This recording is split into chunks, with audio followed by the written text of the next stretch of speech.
My best friend married a toxic man. She kicked me out of her wedding. Oh my God. That's a bad friend. Chloe and I were best friends in high school. We could sit down at a kitchen table talking for hours, perfectly content and entertained in each other's company. When Chloe got her driver's license, I rode shotgun while she drove around town because she was nervous about driving alone. By the way, this comes from Dingoes8, my ammo, on the r/OK Storytime subreddit. So things changed when Chloe started dating an older guy named Wade. He was in his mid-20s. Chloe and I were barely 18. It felt icky to me. But Chloe's parents were thrilled with the match. Interesting. They'd known Wade since he was a kid. If Chloe's parents were okay with it, who was I to question it? I don't trust that. I think you know how to do math and no one else here does. From then on, all of our kitchen table chats and driving adventures included Wade. I was invited to Chloe's parents' house one weekend. Chloe picked me up with Wade in tow. Instead of the low-key kitchen table chat I was expecting, we arrived at a house party. A bunch of Wade's older friends were in attendance. They explained Chloe's parents were out of town, so they were having a party. There was drinking and other recreational treats, and Wade kept attempting to pair me up with one of his buddies. I contemplated calling my parents to pick me up, but I didn't want to get Chloe in trouble. I spent a very awkward night socializing with wasted older men and helping Chloe clean up the mess after everyone cleared out. I went to college out of state, so I didn't see Chloe much. We kept in touch on AIM, AOL's instant messenger, like DMs, only ancient. Whenever I went home for breaks and weekends, we tried to make time and see each other so our friendship remained close. Or so I thought. Sometimes this happens though, like especially when you're a little bit younger, like in your 18 to like teenage years.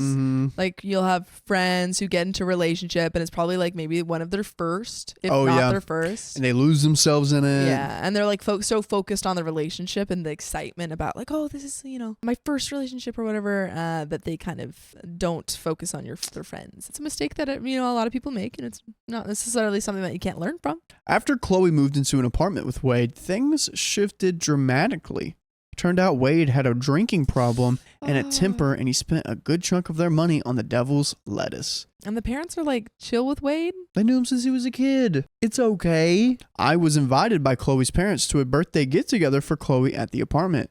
Chloe spent the entire time being berated by Wade in their bedroom while her parents and I stared at each other. That's ridiculous. I'm sorry. If I heard my child being berated by their partner, I would be like, don't you talk to my daughter that way. There we go. Again, I wondered why her parents seemed to be okay with this. Blackmail? Do you think Wade did something with the mom and is now having blackmail over the mom? It would be a crazy side plot to this story. This would be the best story we've ever read if that was going on. I'm hoping. All of our hangouts included Wade and made me uncomfortable, as he was usually wasted, high, or angry.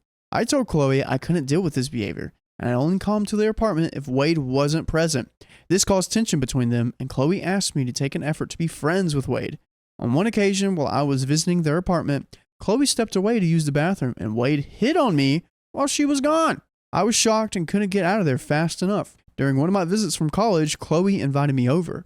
I had my driver's license by then, so I drove to her apartment complex. As soon as I walked through the door, Chloe burst into tears. Wade's temper was getting worse as he was drinking. She was having trouble paying the bills herself, and Wade couldn't keep a job. She was worried about things escalating, and going back to her parents' house was out of the question.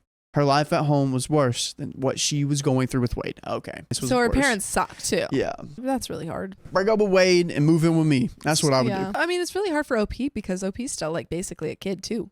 She's 18 as well. How do you help a friend when you're I don't have the money or, wherewithal to know how to help you either? Since I was away at school most of the time, my bedroom was typically vacant. I asked her if she wanted to come with me and my parents' house to figure out what she should do next. She was afraid of what would happen if Wade came home and she was gone. So I went home, told my parents everything, and they said of course Chloe could stay with them as long as she needed. I reiterated this to Chloe, and there was a tentative plan for her to pack a go bag and get out of there. Chloe went radio silent. I'd be so scared. I would be so scared as OP. She wasn't answering my calls or instant messages. It wasn't until I told her through AIM that I was concerned for her safety that she responded. She said she'd just been busy and everything was fine. I thought Wade could have discovered the plan, so I kept things light and didn't pry. This continued for several weeks. I was back home visiting when I got a call from Chloe on my parents' landline. I picked up, relieved she was finally calling me, but it was Wade's voice. And I heard on the other end. He called me to tell me he and Chloe were engaged. No. My heart dropped to my stomach. How did we get here? I managed to strain, wow, congratulations. He replied with a smug, thank you, and handed the phone to Chloe. I basically asked how this had come about, and her response was wishy-washy. I returned to school, and a chasm developed between Chloe and me. Imagine my surprise when Chloe messaged me on AIM and asked if I'd be a bridesmaid. I accepted and agreed to go with her to pick out the dresses. I felt uncomfortable with the whole situation, but I figured this is my only chance to show Chloe that I was there to support her no matter what. When I arrived to the dress shop, I learned Chloe had already picked out her wedding dress, and most of the bridesmaids had already picked out theirs. And any bridal shower and bachelorette events had already occurred. Chloe glossed over this when I asked and eventually told me they had already happened. All the wedding arrangements were already made. Venue, cake, centerpieces, invitations. It became clear to me in that moment that I had been asked to be a bridesmaid as an afterthought. Potentially, yes, you were asked as an afterthought, but I also think there's a possibility that Wade didn't want you to be. Yep. And she had to kind of fight for you to be a bridesmaid. That's like a potential, but this is a really not good situation. This is not fun. Ultimately, Chloe kicked me out of the wedding, claiming I hadn't bothered to attend any of the important milestones. I pointed out I hadn't been invited to any of those and felt like she asked me to be a bridesmaid last minute. She told me the only reason she asked me was that her mother talked her into it. She replaced me with her cousin months ago, shortly after we went to pick out dresses.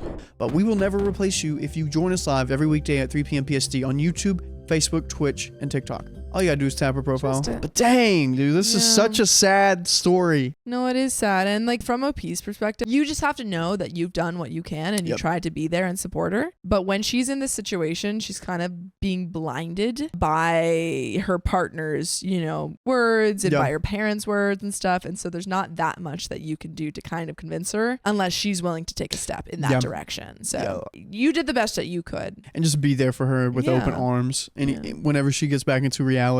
This is so sad. It's Chloe's first relationship too. Yeah. Chloe and Wade got married and had a son together. She and I didn't speak for about 10 years. Eventually, they divorced and Wade stepped out of their son's life. Chloe has since been remarried, found a fulfilling career, and is happy with her current family. We caught up over Facebook, and while we're not close friends like we used to be, I'm happy she got out of that situation eventually and that she's currently living her best life. Amazing. Wow. And you still loved her from afar. Sometimes that's all you can give people whenever they don't want you close. Exactly. I love that there was a happy ending for Chloe. Goodness. Oh my gosh. But yeah, anyone out there who was in this situation with a friend where you see them in kind of like a not great situation, just know that at a certain point there is only so much that you can do. Don't sacrifice any of your needs. Yeah, just because you're trying to make someone else happy, because there are other people in this world, and please, if you're in a tight spot, get out. Yeah. But that is the end of that story.